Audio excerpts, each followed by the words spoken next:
नमस्कार माता भगिनींनो, तर माझी लाडकी बहिणी या योजनेअंतर्गत तुमच्याकडे सर्वात मोठी आनंदाची बातमी आता आलेली आहे। तर बघा, अतिथी एस तटकरे मॅडमनी आपल्या ट्विटरच्या माध्यमातून माहिती दिलेली आहे। तर बघा यामध्ये काय म्हटलेलं आहे, तर मुख्यमंत्री माझी लाडकी बहीण योजना फरवरी महिन्याचा सन्मान निधी वितरणाची प्रक्रिया सुरू। तर महिलांना तुमच्या खात्यामध्ये पैसे यायला या ठिकाणी आता सुरुवात झालेली आहे।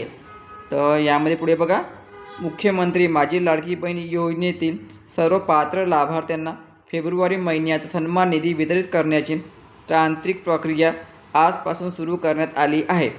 पुढील 2 ते 3 दिवसात सर्व पात्र लाभार्थ्यांच्या आधार संलग्न बँक खात्यात हा सन्मान निधी जमा होणार आहे। बघा महिलांनो, आजपासून पैसे पाठवण्यासाठी सुरुवात झालेली असून पुढील 2 ते 3 दिवसांमध्ये म्हणजे येणाऱ्या 31 तारखेपर्यंत सर्व पात्र महिलांच्या खात्यामध्ये हे पैसे मिळणार आहे।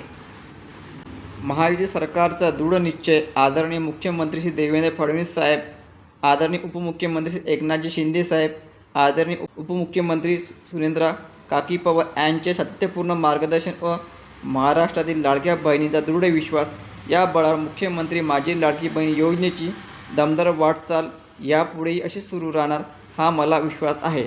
तर महिलांना ही सर्वात मोठी आनंदाची बातमी तुमच्यासाठी आलेली आहे। तर ज्या महिला पात्र आहे त्यांच्या खात्यामध्ये आजपासून पैसे यायला सुरुवात झालेली आहे। आणि सर्वात महत्त्वाचं म्हणजे जर तुम्हाला आज पैसे मिळाले नाही तर तुम्हाला 3 दिवस वाट पाहणे गरजेचं राहणार आहे। म्हणजे येणाऱ्या 30 तारखेपर्यंत 30 ते 31 मार्चपर्यंत सर्वच लाडक्या बहिणीच्या खात्यामध्ये पैसे येणार आहे। तर ही खूप आनंदाची बातमी आहे। तर हा व्हिडिओ जास्तीत जास्त लाडक्या बहिणींना शेअर करा आणि याबाबतची पुढील अपडेट जाणून घेण्यासाठी चॅनलला आता सबस्क्राईब करून ठेवा। धन्यवाद।